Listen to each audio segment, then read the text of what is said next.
Hello friends, welcome to Hollywood in Hindi. आज हम आपके लिए एक high voltage crime suspense thriller movie लेकर आए हैं, द विलेनेस।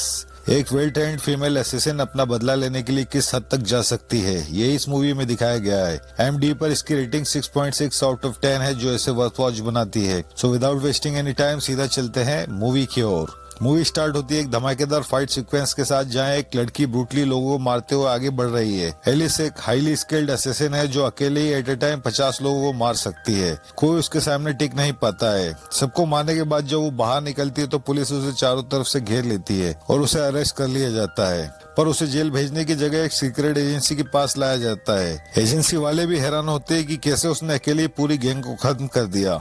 वो उसकी असैसिनेशन स्किल से काफी इम्प्रेस होते हैं। ये agency cold blooded intelligent agents तैयार करती है जो इनके लिए डेंजरस सीक्रेट मिशन करते हैं। ऐसे क्रिमिनल्स को मारना जिन्हें कोई छू भी नहीं सकता या जिनके खिलाफ सफिशिएंट एविडेंस नहीं है। एलिस को ड्रग देकर काफी समय तक बेहोशी की हालत में रखा जाता है। प्लास्टिक सर्जरी से उसे एक नया चेहरा दिया जाता है। एलिस को अपनी सांसें रोकने में महारत हासिल है। एक दिन जब एलिस के रूम में एनेस्थेटिक गैस को रिलीज किया जाता है तो बेहोश होने का नाटक करती है और जैसे ही गार्ड्स उसे लेने आते हैं वो उन पर अटैक कर देती है। फिर वो भागने लगती है। भागते भागते वो एक हॉल में पहुंचती है जहाँ डांस प्रैक्टिस चल रही होती है। वहाँ से निकलकर जब वो दूसरी जगह पहुँचती है तो वहाँ कुकिंग क्लासेस चल रही होती है। वो एक वर्कर को हॉस्टेज बनाकर आगे बढ़ने लगती है और एक थिएटर रूम में पहुंच जाती है। यहाँ एक लेडी कहती है कि मैं तुम्हारी हेल्प करती हूँ भागने में। वो लेडी एक सीक्रेट एग्जिट से बाहर निकलती है और एलिस उसके पीछे जाती है। वही लेडी बाद में एलिस को शूट कर देती है और एलिस घायल हो जाती है। आगे हमें पता चलता है कि ये लेडी क्वान है और वो इसी एजेंसी की हेड है। बाद में क्वान एलिस को कन्फ्रंट कर वो एलिस से कहती है कि तुमने जो क्राइम किया है उसके लिए या तो तुम्हें फांसी होती है या तुम जेल में सड़ रही होती, तो बेटर ये है कि तुम हमारी एजेंसी ज्वाइन कर लो। एलिस कहती है कि तुमने मुझे मार क्यों नहीं दिया। इस पर क्वान बताती है कि तुम प्रेग्नेंट हो, कम से कम अपने बच्चे के बारे में सोचो। तुम्हें 10 साल तक एजेंसी के लिए काम करना हो, इसके बाद तुम न्यू आइडेंटिटी के साथ एक आजाद जिंदगी जी सकती हो। एलिस भी अपने हस्बैंड की आखिरी निशानी जो उसके पेट में है उसकी खातिर हाँ कह देती है। एलिस कौन है, आखिर में ये सब चल क्या रहा है, ये हमें आगे में पता चलेगा। आगे हम देखते हैं कि एलिस की ट्रेनिंग शुरू हो जाती है जिसमें वो खाना बनाना, मेकअप करना, ड्रामा, एक्टिंग एटसेट्रा सीखती है ताकि वो यहाँ से निकलकर सोसाइटी में इजीली ब्लेंड हो सके। कुछ महीनों बाद एलिस माँ बनती है और अपनी बेटी का नाम एवा रखती है। वो एजेंसी में ही अपनी बेटी की परवरिश करती है क्योंकि उसकी ट्रेनिंग अभी तक चल रही होती है। एक दिन जब फाइट ट्रेनिंग के दौरान एक एरोगेंट लड़की कैट एलिस की बेस्ट फ्रेंड टीना को इंटेंशनली हर्ट करती है और फिर बाद में एलिस को चैलेंज करती है। उसे एलिस का बैकग्राउंड नहीं पता होता है कि वो पहले से ही ट्रेंड फाइटर है। एलिस उसे बुरी तरह मारती है और नॉकडाउन कर देती है। ये नजारा वॉशरूम में ट्रेनिंग ऑफिशियल्स भी देख रहे होते हैं। उन्हीं में से एक डेनी भी होता है जिसका काम एलिस पर नजर रखने का होता है। वो एलिस के बारे में हर एक बात डायरी में नोट करता है। धीरे धीरे वो एलिस को पसंद करने लगता है। अक्सर जब एलिस ट्रेनिंग पर जाती है तब वो उसकी बेटी को खिलाया करता है। एलिस शूटिंग और बाकी टेस्ट में भी सबको पीछे छोड़ देती है। देखते ही देखते एवा भी 2 साल की हो जाती है। इंटेंस ट्रेनिंग के बाद फाइनली एलिस को उसका पहला मिशन दिया जाता है जिसमें उसे एक क्राइम बॉस को मारना होता है। आगे हम एलिस को अपने पहले मिशन पर देखते हैं। एलिस जिसे मारने आई है वो भी एक समुराई रह चुका है। यहाँ दोनों में काफी देर तक फाइट होती है। दोनों ही इक्वली स्किल्ड है पर फाइनली एलिस उसे मार देती है। तभी एलिस की नजर उस आदमी की बेटी पर पड़ती है जिसके सामने अभी उसने उसके फादर को मारा है। एलिस फ्रीज हो जाती है और कहानी फ्लैशबैक में जाती है जहाँ हम एक छोटी बच्ची एलिस को बेड के नीचे छुपे हुए देखते हैं। 2 लोग उसके फादर को धमका रहे होते हैं। बात बिगड़ने पर उनमें से एक आदमी उसके सीने में चाकू आर पार कर देता है। मारने वाला आदमी एक अजीब तरह की सीटी बजा रहा होता है। एलिस के फादर की ऑन द स्पॉट डेथ हो जाती है और वो बुरी तरह डर जाती है और चुपचाप ये सब देख रही होती है। बाद में उन दोनों में से एक किलर एलिस को पकड़ लेता है। ये उसके फादर का एक दोस्त कादर होता है जबकि दूसरे को वो नहीं देख पाती है। कादर एलिस को एक ब्रोथेल में भेज देता है जहाँ एक अधेड़ एलिस के साथ गलत करने वाला होता है। तभी वहाँ सेंग की एंट्री होती है। सेंग उससे फाइट कर रहा होता है तभी एक दूसरा गैंगस्टर आदमी उस पर शूट करने वाला होता है पर तभी एलिस उसे शूट कर देती है। यहाँ सेंग को एलिस में किलर इंस्टिंक्ट नजर आती है जो एक डेंजरस असैसिन की पहचान होती है। सेंग खुद एक रूथलेस असैसिन है जो कई असैसिन्स को ट्रेन करता है। वह एलिस को अपने साथ ले जाता है और उसे भी ट्रेन करना शुरू कर देता है। सेंग ने एलिस को सांस रोके रखना भी सिखाया था जो कि सर्वाइवल में काम आता है। एलिस काफी छोटी होती पर उसके मन में बदले की आग भरी होती। ये उसका अल्टीमेट गोल बन जाता है।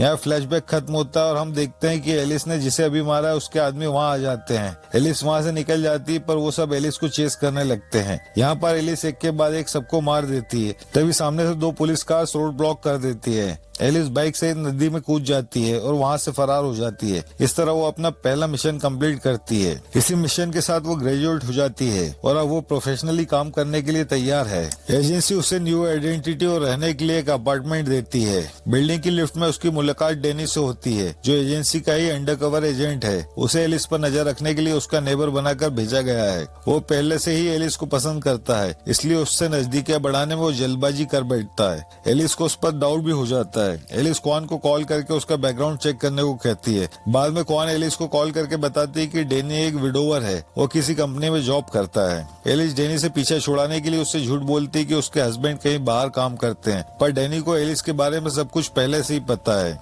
एलिस यहाँ एक थिएटर ज्वाइन कर लेती है और उधर डेनी भी हार नहीं मानता और धीरे धीरे दोनों में दोस्ती हो जाती है। पर डेनी सच में एलिस को चाहने लगता है।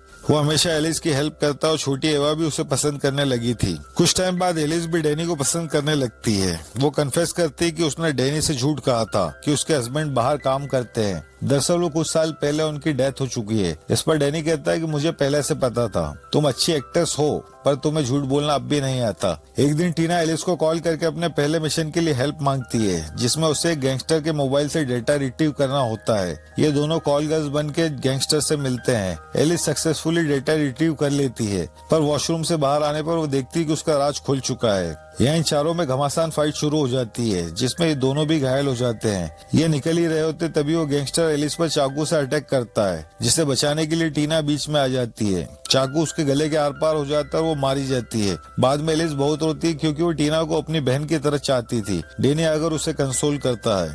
अगली सुबह डेनी एलिस को शादी के लिए प्रपोज करता है। इस पर एलिस कहती है कि तुम जिस एलिस को जानते हो मैं वो नहीं हूँ। यहाँ से कहानी दोबारा फ्लैशबैक में जाती है। एक दिन एलिस को कादर का पता चल जाता है, जिसने उसे बचपन में ब्रोथल में बेचा था। एलिस को डाउट था कि उसी ने उसके फादर को मारा होगा। वो कादर को चेस करती, पर ये एक ट्रैप होता है। यह कई सारे गैंगस्टर एलिस को घेर लेते हैं और सरप्राइजिंगली कादर एलिस को बताता है कि मैंने तेरे बाप को नहीं मारा था, पर हाँ तुझे जरूर मारूंगा। वो कुछ करता है इसके पहले ही सेंग वहाँ पहुँच जाता है और कादर के आदमी को बुरी तरह मारता है। वो अपनी जान पर खेलकर एलिस की जान बचाता है, जिसमें सेंग खुद भी काफी घायल हो जाता है। एलिस सेंग को चाहने लगी थी। बचपन से वो उसे अपना आइडल मानती है। आगे हम देखते हैं कि एलिस सेंग को शादी के लिए प्रपोज करती है। वो कहती है कि मैं शादी करके एक नॉर्मल लाइफ जीना चाहती हूँ। सेंग उसे देखकर सोचता है कि जिस बदले की आग ने एलिस को रूथलेस किलिंग मशीन बनाया है, वही आग अब मध्यम होने लगी है। सेंग भी शादी के लिए हाँ कर देता है और दोनों की शादी हो जाती है। जब ये दोनों सियोल में हनीमून पर होते हैं, तब सेंग के पास बेरी का कॉल आता है। सेंग एलिस को बताता है कि बेरी खतरे में और मुझे उसे बचाने जाना पड़ेगा। तुम होटल पहुंचो, मैं वहीं तुमसे मिलूंगा। सेंग जाते वक्त मुड़कर एक बार एलिस को देखता है। बाद में एलिस को पता चलता है कि सेंग बेरी को बचाते हुए मारा गया है। बेरी एलिस से कहता है कि सेंग हमेशा से तुम्हारे फादर के रियल किलर की तलाश में था और आज मुझे बचाते हुए खुद उसी किलर के हाथों मारा गया। एलिस सेंग की लाश देखकर टूट जाती है और उसका खून खोलने लगता है। वो बेरी को लेकर किलर की लोकेशन पर पहुंचती है। वो अकेले ही बिल्डिंग में चली जाती है, पर बेरी की बॉडी लैंग्वेज से हमें पता चलता है कि कुछ न कुछ गड़बड़ जरूर है। एलिस अंदर जाकर सभी गैंगस्टर से अकेले भिड़ जाती है और आखिर में गैंग लीडर को भी मार डालती है। उसे यही लगता है कि ये उसके फादर का किलर होगा। ये वही फाइट है जो हमने मूवी के स्टार्ट में देखी थी। कहानी दोबारा प्रेजेंट में आती है, जहाँ डेनी ने एलिस को शादी के लिए पूछा था। एलिस कहती है कि मैं ऐसा काम करती हूँ जो शायद जानकर तुम अपना इरादा बदल दो। इस पर डेनी कहता है कि मैं भी कम टेरेबल नहीं हूँ, मैं हर हाल में तुम्हारे और एवा के साथ रहना चाहता हूँ। दूसरी तरफ हम देखते हैं कि एलिस ने पिछले मिशन में जो डेटा रिट्रीव किया था, उससे कॉन्ट्रैक्ट किलिंग ऑर्गेनाइजेशन का पता चला है, जो काफी सिस्टमेटिक तरीके से काम कर रही है, जिसमें बेरी नाम का एक मिड लेवल बॉस है। एजेंसी को भी ये पता चलता है कि एलिस भी पहले इसी ऑर्गेनाइजेशन से जुड़ी हुई थी। वो कहते हैं कि एलिस कहीं डबल एजेंट तो नहीं है। इस पर कौन कहती है कि ऐसा नहीं है, मुझे उस पर पूरा भरोसा है। डेटा से पता चलता है कि ऑर्गेनाइजेशन के बिग बॉस से किसी की मीटिंग होने वाली है। एलिस शादी के बारे में कौन से बात करती कि मैं शादी करना चाहती हूँ, ताकि किसी दिन मिशन के दौरान अगर मुझे कुछ हो जाए तो मेरी बेटी को संभालने वाला कोई तो रहे उसका अपना। कौन भी उसे परमिशन दे देती है। वो फाइनली शादी का दिन आ जाता है। पार्टी के बीच में एलिस की कलीग कैट आती है और एलिस की बात कौन से कराती है। कौन कहती है कि तुम्हें इसी वक्त एक मिशन को अंजाम देना है। तुम्हें टॉयलेट के एग्जॉस्ट पोर्ट से सामने की बिल्डिंग में सनग्लासेस पहने हुए आदमी को शूट करना है। एलिस टॉयलेट में स्नाइपर राइफल असेंबल करके एम करती है। वो ठिका दबाने ही वाली होती तभी वो आदमी पलटता है, जिसे देखकर वो शॉक्ड रह जाती है, क्योंकि टारगेट कोई और नहीं बल्कि उसका एक्स हस्बैंड सेंग है। वो 100% श्योर नहीं होती क्योंकि वो काफी बदला हुआ लग रहा था। एलिस फायर करती है, शॉट मिस हो जाता है। दोबारा फायर करने पर भी शॉट मिस हो जाते हैं और ये मिशन फेल हो जाता है। इसके बाद एलिस और डैनी की शादी होती है, पर जो अभी उसने देखा वो उसे परेशान कर रहा होता है। जिस हस्बैंड को डेड मानकर वो इतने सालों से दुखी हो रही थी, वो ही धोखेबाज निकला। बाद में सेंग और उसके आदमी इन्वेस्टिगेट करते हैं कि गोली कहाँ से चली थी। सेंग जब वेडिंग रिसेप्शन की वीडियो फुटेज देखता है तो ब्राइड को देखकर वो भी पजल्ड रह जाता है, क्योंकि वो काफी हद तक उसकी एक्स वाइफ जैसी दिख रही थी। यहाँ सेंग को ये भी पता चलता है कि शादी में आए सभी मेहमान भी भाड़े के थे, हो सकता है कि शादी भी फेक हो। कंफर्मेशन के लिए सेंग एलिस का ड्रामा अटेंड करता है। शो के बाद जब एलिस और डैनी डिनर कर रहे होते हैं तब डैनी उठकर टॉयलेट जाता है, तभी सेंग वहां आकर बैठ जाता है। सेंग कहता है कि वो उसकी एक्टिंग का फैन है। दोनों ऐसा प्रिटेंड करते हैं कि जैसे वो एक दूसरे को पहली बार देख रहे हों। सेंग को सामने देखकर एलिस शॉक्ड रह जाती है, पर वो इमोशन को कंट्रोल करके कुछ रिएक्ट नहीं करती। सेंग कहता है कि तुम अपने प्रेजेंट हस्बैंड के पहले भी किसी को प्यार करती थी। इस पर एलिस कहती कि ये मेरे प्ले की स्टोरी है, मेरी नहीं। पर यहाँ एलिस की आंखों में पानी साफ देखा जा सकता है। सेंग यहाँ एलिस को मारने के इरादे से आया था, पर कुछ सोचकर वो ऐसा नहीं करता। सेंग कहता है कि शायद मुझसे तुम्हें पहचानने में भूल हो गई हो। सॉरी कहकर वो वहाँ से चला जाता है। दूसरी तरफ सेंग का आदमी डैनी की बातें रिकॉर्ड कर रहा होता है, जो टॉयलेट में एजेंसी से बात कर रहा था। बाद में सेंग को रिकॉर्डिंग से पता चलता है कि शादी सिर्फ एक सेटअप था उसे मारने के लिए, जिसके बारे में एलिस को भी नहीं पता था। यहाँ से सेंग के दिमाग में एविल प्लान रेडी होने लगता है। दूसरी तरफ क्वान को पता चलता है कि सेंग एलिस से मिला था। क्वान को लगने लगता है कि एलिस ने जानबूझकर मिशन फेल कराया है। पूछने पर एलिस कहती कि वो सिर्फ एज अ फैन मुझसे मिला था। इस पर क्वान कहती कि खुद की और अपनी फैमिली की भलाई चाहती हो तो काम पर फोकस करो, अब ये काम खेट करेगी। ये एक तरह की धमकी थी जो क्वान ने एलिस को दी थी। कुछ दिनों बाद सेंग एलिस को एक बुके भेजता है जिसमें एक फोन नंबर और एक पेन ड्राइव होती है। पेन ड्राइव में डैनी और एजेंसी की कॉल रिकॉर्डिंग होती है जो सेंग के आदमी ने रिकॉर्ड की थी। ये जानकर एलिस का दिल टूट जाता है और वो रोने लगती है, क्योंकि डैनी एजेंसी का अंडरकवर एजेंट है और उसकी शादी भी एक सेटअप था उस मिशन के लिए। डैनी का प्यार भी शायद दिखावा हो। गुस्से में वो सेंग को मैसेज कर देती कि केट नाम की एक लड़की तुम्हें मारने आ रही है। सेंग अलर्ट हो जाता है और केट पकड़ी जाती है। वो केट को खूब टॉर्चर करता है और सेंग को मारने का मिशन दोबारा फेल हो जाता है। क्वान को सीधे एलिस पर शक होता है कि प्लान उसी ने लीक किया होगा। एलिस क्वान से कहती कि मेरे साथ ऐसा क्यों किया तुमने? डैनी भी एजेंसी के तलवे चाटने वाला कुत्ता ही निकला। तुम सबने मिलकर मुझे धोखा दिया है। क्या बिगाड़ा था मैंने तुम्हारा? क्वान एलिस को अपने साथ लेकर कहीं जाने लगती तभी कुछ गैंगस्टर्स उसकी कार पर अटैक कर देते हैं। ये सेंग और उसके आदमी ही होते हैं जो एलिस को बचाने आए थे। क्वान किसी तरह अपनी जान बचाकर वहां से निकल जाती है। सेंग एलिस को उसके घर तक छोड़ने जाता है, पर वहां पहुंचते एक ब्लास्ट होता है जिसमें डैनी और एवा उस ब्लास्ट के कारण मारे जाते हैं। एलिस पूरी तरह टूट जाती है और उसे लगता है कि क्वान ने ही ये सब किया होगा। वो जाकर क्वान को कन्फ्रंट करती है, पर क्वान कहती है कि मैंने ये नहीं किया। वो एलिस को उसके अपार्टमेंट की सीसीटीवी फुटेज दिखाती है जहाँ सेंग का राइट हैंड बेरी अपने आदमियों के साथ डैनी पर अटैक करता है। यहाँ बेरी कहता है कि एलिस को उसी दिन मर जाना चाहिए था जब उसने उस माफिया गैंग पर अटैक किया था,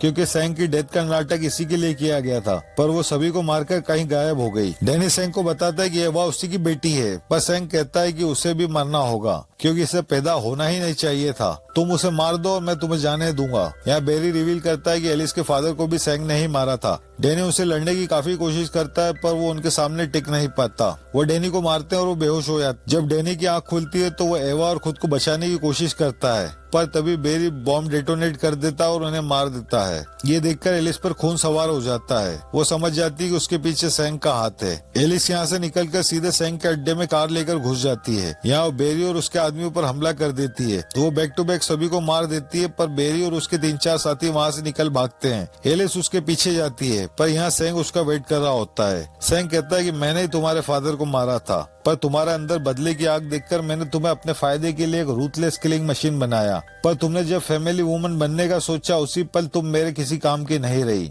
खुद की डेथ फेंक करके मैंने तुम्हें फाइनल मिशन दिया मार्को की गैंग को खत्म करने का, और मैं श्योर था कि तुम लड़ते हुए मारी जाओगी, पर तुम सबको मारकर वहाँ से गायब हो गई। इस पर एलिस को गुस्सा आता है। वो कहते हैं कि मैं अब तुम्हें बताऊंगी तुमने मुझे क्या बनाया है। यहाँ दोनों के बीच फाइट शुरू हो जाती है और दोनों ही टक्कर के फाइटर्स होते हैं। लड़ाई काफी देर तक चलती है और एक पॉइंट पर दोनों का स्टेमिना जवाब दे जाता है। लड़ते लड़ते दोनों विंडो को तोड़ते हुए कार पर गिरते हैं। यहाँ बेरी सेंग से कहता है कि पुलिस आ रही है और वो उसे अपने साथ एक बस से लेकर निकल जाता है। एलिस भी एक कार से बस का पीछे करने लग जाती है और फाइनली बस में पहुंच जाती है। बस में भी काफी तगड़ी फाइट होती है और बैक टू बैक सेंग के सभी आदमियों को मार देती है। दोबारा सेंग और एलिस आमने सामने होते हैं। वो बस ड्राइवर का हाथ काट देती है और चलती हुई बस पलट जाती है। सेंग बुरी तरह घायल हो जाता है और वो एलिस से कहता है कि तुम मुझे मार दो, तभी तुम्हें सुकून मिलेगा। सेंग उसे उकसाते हुए कहता है कि अपने फादर की मौत का बदला लेना था ना तुम्हें। एलिस अब भी सेंग को मारने से कतरा रही होती है, पर सेंग ये खत्म करना चाहता था। तभी सेंग वही सीटी बजाता जो एलिस ने अपने फादर के मर्डर के वक्त सुनी थी। वो आउट ऑफ कंट्रोल हो जाती है और एक झटके में सेंग को मौत के घाट उतार देती है। पर जब वो बस के बाहर आती है तो चारों तरफ पुलिस उसे घेर लेती है। वो अजीब तरह से स्माइल कर रही होती है क्योंकि उसका बदला तो पूरा हुआ पर अपना सब कुछ गवा कर। आई होप ये मूवी आप लोगों को जरूर पसंद आई होगी। आगे भी इसी तरह की बेहतरीन मूवीज के एक्सप्लेनेशन के लिए हमारे चैनल को लाइक, सब्सक्राइब एंड शेयर जरूर करें। और किसी स्पेसिफिक मूवी का एक्सप्लेनेशन अगर आप चाहते हो तो कमेंट बॉक्स आपके लिए खुला है। Thank you guys, see you soon, love you all.